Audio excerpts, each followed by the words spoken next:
Today's episode brought to you by Nabisco's Redneck Oreos. Yes, Redneck Oreos made with Budweiser beer and classic wintergreen skull.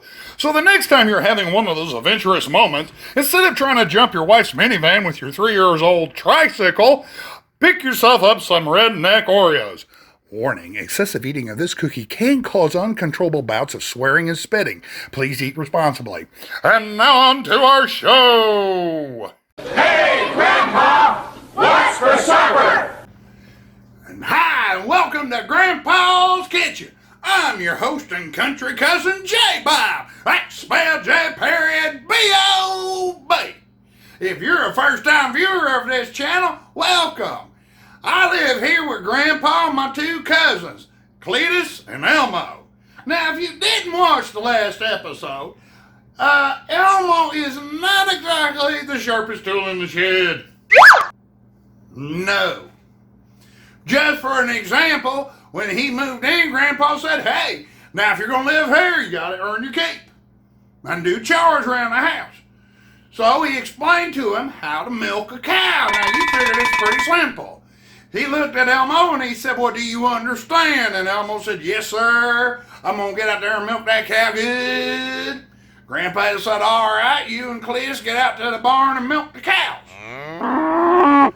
Well, I was in here in the kitchen getting ready to get supper ready to go, and about 5 minutes later, I hear this blood-curdling scream. I'm like, what the? So I runs out there, and there's Cletus. He is laughing all out of his mind. His face like red as an apple, tears just streaming down his face, and he's pointing over to the side. I look over to what he's pointing at, and it's Elmo. But he's completely covered in my new word. P.U. Elmo, what happened? Elmo just shaking his head. He said, I don't know. I did what Grandpa told me. I put my milking stool down there. I parked beside that cow. I grabbed the udder. Just about that time, the cow yanked the udder out of my hand, and then this all happened. I'm like, what? Finally, Cletus calms down to at least get a breath of air, and he finally said this. He said, you won't believe what that dipstick did. He parked himself at the rear end of the cow and was trying to milk its tail.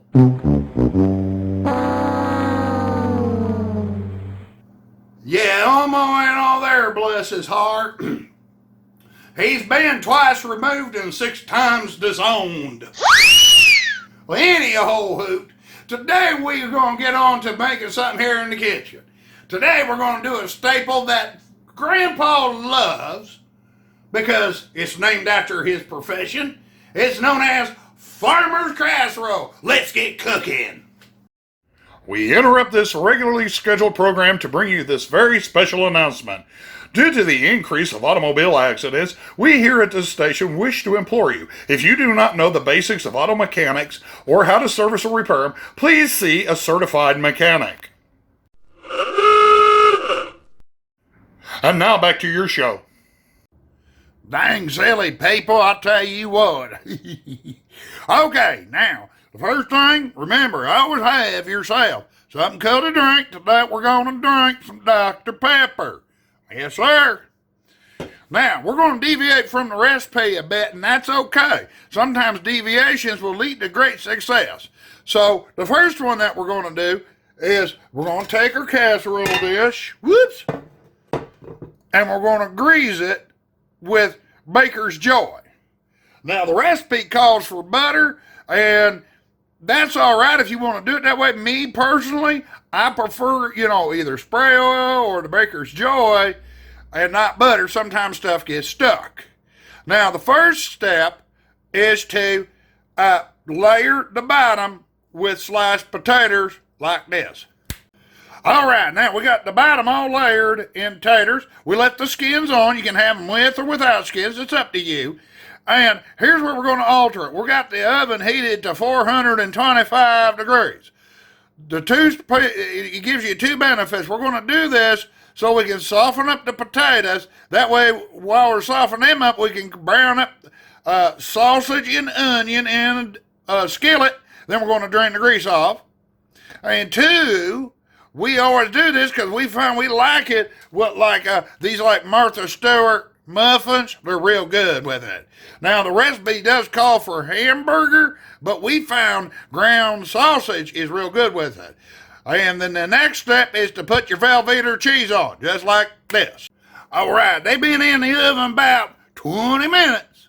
Now, the next step, we're going to put our brown sausage and onions over the top, just like this. And the last step is to top it all off.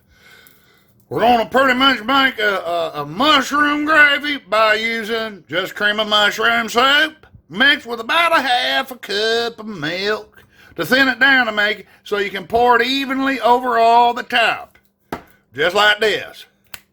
Now it's got its gravy on top.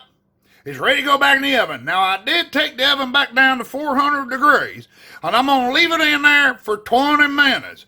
Now if you're asking why I went through so much deviation in the recipe, one, I do get the muffins, but I also reduced my cooking time by 20 minutes. That way, if you need to get it done faster, you can. If you like the way the recipe is in the descriptions, then do it that way. Now, into the oven it goes, like that.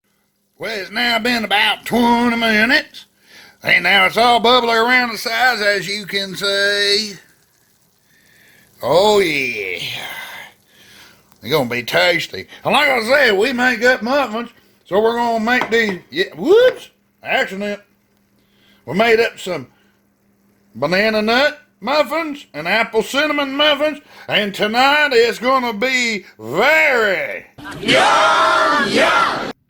Now, if you want, you can always buy the blocks of Velveeta cheese and make the slices bigger. You don't have to use the singles on the Velveeta if you want it thicker, which it makes it more cheesy.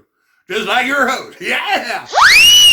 And we're debating if we should start a GoFundMe for Elmo. Get him some rubber drawers to go milk the cow again. Good Lord, I don't know what I'm going to do with that boy.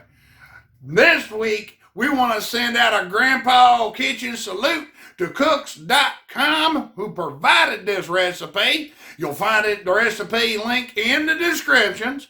So until next time, from us in the kitchen, here's a big ol' Salute! Brought to you by Low IQ Production.